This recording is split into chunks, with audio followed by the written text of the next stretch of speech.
بسم اللہ الرحمن الرحیم۔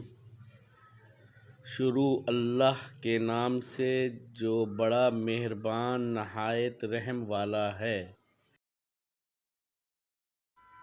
اللہ کے نبی حضرت عیسیٰ علیہ السلام کا تعارف۔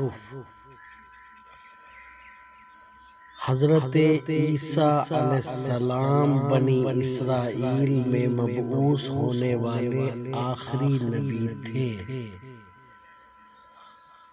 آپ نے اپنی قوم کو خاتم الانبیاء حضرت محمد مصطفیٰ صلی اللہ علیہ وسلم کی آمد کی خوشخبری سنائی۔ فرمانے باری تعالیٰ ہے، جب عیسیٰ ابن مریم نے کہا کہ اے بنی اسرائیل، میں تمہارے پاس اللہ کی طرف سے بھیجا ہوا رسول ہوں، اور ایک پیغمبر جو میرے بعد آئیں گے جن کا نام احمد ہوگا، ان کی بشارت سناتا ہوں۔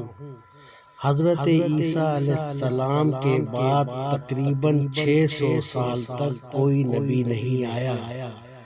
پھر اللہ تعالیٰ نے ہمارے نبی حضرت محمد مصطفیٰ صلی اللہ علیہ وسلم کو سارے جہانوں کے لیے رحمت بنا کر مبعوث فرمایا، اور آپ پر آخری آسمانی کتاب قرآن حکیم کو نازل کیا گیا۔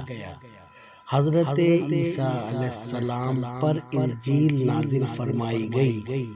فرمانے خداوندی ہے کہ ہم نے ان پیغمبروں کے بعد عیسیٰ ابن مریم کو اپنے سے پہلی کتاب یعنی تورات کی تصدیق کرنے کے لیے رسول بنا کر بھیجا، اور ہم نے اسے انجیل عطا فرمائی۔ حضرت عیسیٰ علیہ السلام پر جب انجیل نازل ہوئی تو آپ کی عمر مبارک 30 سال تھی، اور پھر 3 سال بعد عیسیٰ علیہ السلام کو اللہ کی طرف سے آسمانوں پر اٹھا لیا گیا۔